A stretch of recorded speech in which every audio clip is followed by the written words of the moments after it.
Oh, start na tayo, guys. Come on. Okay, simula na tayo. Simula na. Oh, dito muna tayo lahat. Dito muna tayo lahat. Para mabilis. Alam ko, laro-laro na kayo.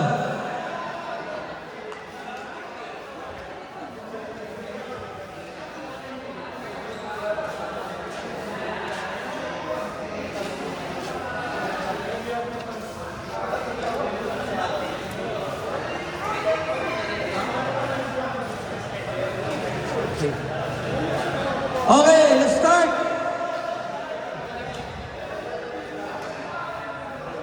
Attention. Attention. Mga elementary. Woo. Okay, good morning. Good morning, good morning. Okay. Okay, welcome sa 9th MBC Basketball League. Okay, pagkakataon natin to dahil hindi kasali si Destroyer. Okay, hindi siya kasali. So, ang team natin ngayon, asaran lang ba o seryosohan na? Ngayong 9th MBC. Okay, para simulan ang ating program, kailangan natin ng bungad na panalangin na pangungunahan ni paring Jet Taklap.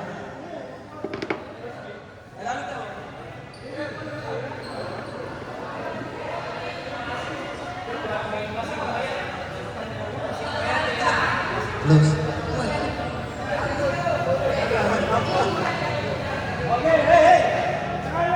Sa ngalan ng Ama, ng Anak, ng Santo, Amen. Ama, gabayan mo kami sa larong ito, sa aming MBC League. Pang ilan na ito, pre? Pang ito? Pang-siyam na pala, sulit po. Sana po, itong laro na ito, sports lang.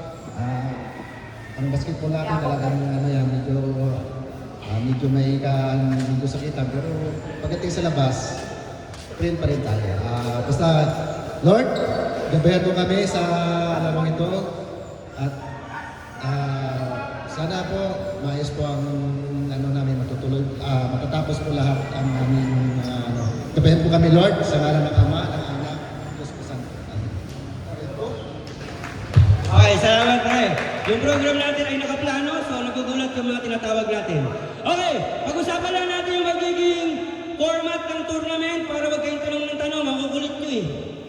Unang-una, double round tayo. So ibig sabihin, lahat ng team makakalaban mo ng 2 beses. 4 lang ang papasok, 1, 2, 3, 4. Magkakaroon lang ng twice to beat ang isang team kung wala siyang talo ng buong elimination round. 2 round yun pag wala siyang talo. Pero pag nagkaroon siya ng talo, wala na po tayong twice to beat. Naintindihan? Yung rank number 5 and number 6, automatic out na. So 1, 2, 3, 4 ang maglalaban sa semis. Malinaw ba? Malinaw? Okay.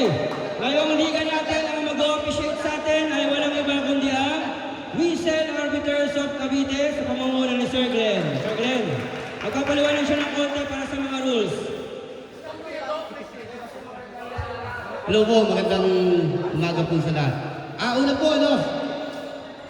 maraming salamat po sa inyong lahat sa muling pagtitiwala sa grupo ko, sa kay Press Otep. Okay, wala na po bagong rules ngayon ng FIBA. Baka sa 2028 pa kasi after Olympic lagi nagbabago. Yun lang. Pagkatanda po natin yung viral ni Cabanyero sa MPBL. Traveling po yun Kung napanood nyo yung save ni Cabanyero na sobrang viral, na nagtalo-talo po kami lahat ng referee sa buong Pilipinas. Merong hindi traveling, merong traveling. Ako po, nasa site po ako ng traveling si Cabanyero doon. Baka maulit po dito. Ay, tinatawagan po ng referee. Ngayon, yung ginawa po ni Cabanyero, sobrang bilis po sa actual. Siguro kaya nyo rin magawa yun, baka hindi rin mapituhan ng referee. Sa sobrang bilis nung movement na yun. So, pasensya na po kayo. Pero pipilitin po nila na mapituhan yung 10-foot landing. Kasi viral na viral po talaga yun. Run. Napanood mo ba run yun? Run. Run. Napanood mo yun?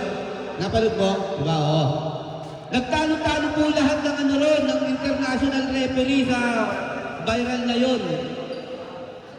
Sa kanan, merong FIBA referee international. Sa kaliwa, meron din nag-away na sila dahil sa boom na yun. Pareha silang magkaiba ng interpretasyon. Kasi po ang referee, paliwanag ko lang, para po tayo dyan sa religion. Magkakaiba tayo ng religion pero iisa ang Biblia natin. Pero magkakaiba tayo ng interpretasyon. Ganon din po ang referee.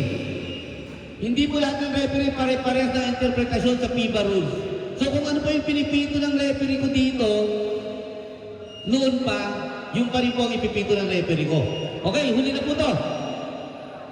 Ngayon pa lang po, humihingi po ako ng pasensya sa inyo sa mga mangyayaring pagkakamali, sa mga mangyayaring maling hatol, sa mga mangyayaring miscall ng mga referee ko. Talaga pong kasama sa trabaho namin niyang pagkakamaling hatol. Lalo na po, minsan may mga hatol ang referee na ikinatatalo ng team. Pasensya na po kayo sa amin. Ganun po talaga kami. Ang pinakamalaga ho, magkamali man ng mga referee, makahatol man sila ng mali na may natalo at team at may nanalo na team, ang pinakamahalaga sa lahat, wala po silang papanigan sa inyo. Wala po kaming pakialam sa inyo kahit sino matalo sa inyo. Wala po kaming pakialam sa inyo kahit sino manalo sa inyo. Trabaho lang po kami, walang personalan. Maraming salamat po, God bless. Maraming salamat po sa inyo lahat. Salamat, Sir Glenn. May tanong, sir. Yung moves ba ni Boss Cesar? Moves yan. Dito ba siya? Wala. Actually, kay Boss Cesar, nakalista yon sa rules ng MBC. Bahala na yung mga referee. Ha? Okay. Okay, guys. Okay. Okay, lisensya na yun. Okay. Guys, linawin ko lang yung rules natin. Unang-una, bawal ang nakainom. Pag naamoy kayo, naamoy alak, jet bunag, automatic, hindi kayo maglalaro. Huwag nyo na pong ipilit. Ha? Huwag nyo na ipipilit. Bawal yan. Okay. Pangalawa, bawal ang walang uniform. Except yung ngayon na hindi pa nagagawa ni Raymond. Bawal walang uniform, bawal maghiraman ng uniform. Bawal ang hindi bayad ng kota.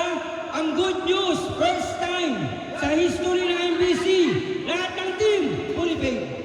Congratulations. Ay, kay sila lang pala kulang. Salamat, Manager Jules.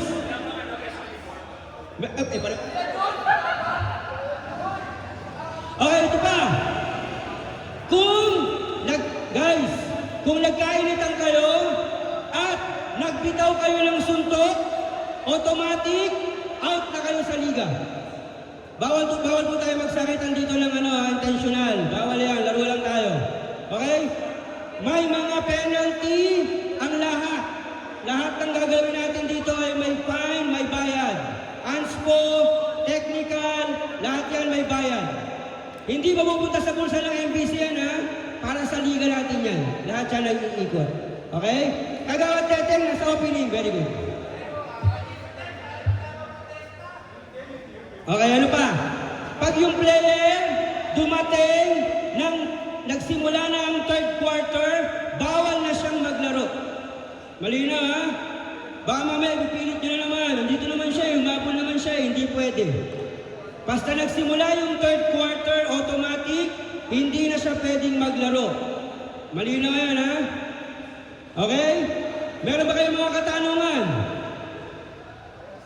Mga katanungan? Wala? Okay, kung wala, Kagawad Teteng, maraming salamat. Pati kay Kapway sa pagpapagamit ng court na to. Kagawad, may gusto ka bang sabihin? Good morning. Okay, may tanong pa kayo? May tanong? Tanong. Bawal ang sakitan. Sakitan lang ang pwedeng sakitan dito. Okay, wala na ibang sakitan.